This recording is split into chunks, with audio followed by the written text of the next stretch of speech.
I have of late, but wherefore I know not, lost all my mirth, forgone all custom of exercises.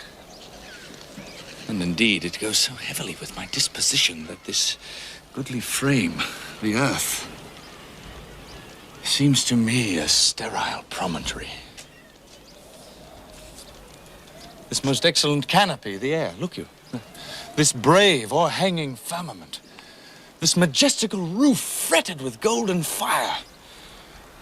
Why, it appeareth nothing to me but a foul and pestilent congregation of vapors.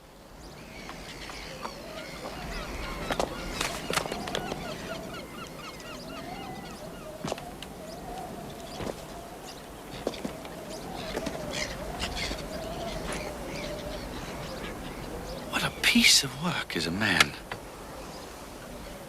How noble in reason. How infinite in faculties. In form and moving, how express and admirable. In action, how like an angel. In apprehension, how like a god. The beauty of the world. The paragon of animals. And yet to me, what is this quintessence of dust? Man delights not me. No.